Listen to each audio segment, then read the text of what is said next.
Mayor Adams meets with the new federal border czar next week and says he has suggestions to help combat the migrant crisis. Political reporter Marcia Kramer says the mayor wants asylum seekers to go where the jobs are and stay there for 3 years.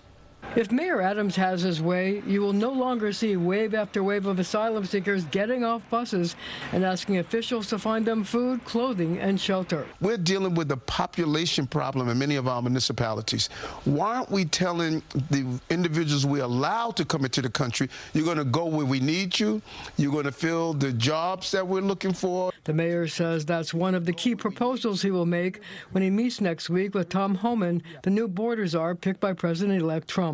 There's a way to turn this crisis into an opportunity. But basically what you want to tell them is we want you to go where we want you to go. If you want to come into the country, then why don't we have a symbiotic relationship where you're coming in where the country needs you? There's a laundry list of things the mayor will have to discuss with the border czar, including the fate of the shelter at Floyd Bennett Field, which is on federal land, whether the feds want to set up deportation centers in New York, and what level of cooperation federal immigration agents will get from city cops to deport dangerous people.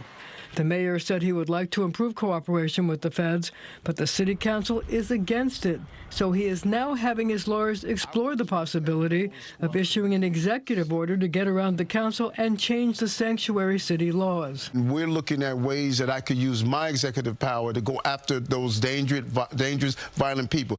Marcia joining us here in studio. Marcia, you talked to the mayor obviously about politics, and there's something about a mayoral race where there's going to be a crowded field of Democratic candidates. What do you see as his strategy?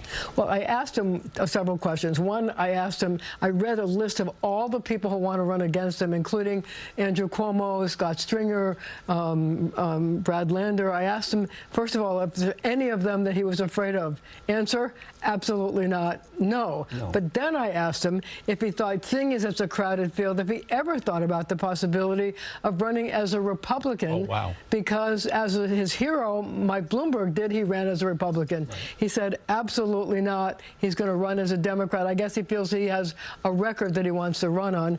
And I also asked him if he'd run as an independent. He said no to that as well. All right. Well, let's see if he sticks with that. He's also facing federal charges while he's running. What kind of an effect on the campaign will that have? Well, it's having an effect on him, as a matter of fact. There was sort of an emotional moment where I asked him about it, and he said the one thing that he was really glad about, and he came, there were tears in his eyes when he said it, was he was really happy that his mother wasn't alive to see this. He called her Mommy, and I was really glad that Mommy wasn't alive to see it. But also the thing he talked about also was the fact how disappointed he was that people who have known him for decades have now turned against him, knowing the kind of person he is. And he talked about the fact that he, fought for rights, for justice for like 30 or 40 years. Sounds like a riveting interview. Marcia Kramer, thank you so much. And you can watch Marcia's entire interview with the mayor on The Point this Sunday at 11:30 right here on CBS News New York.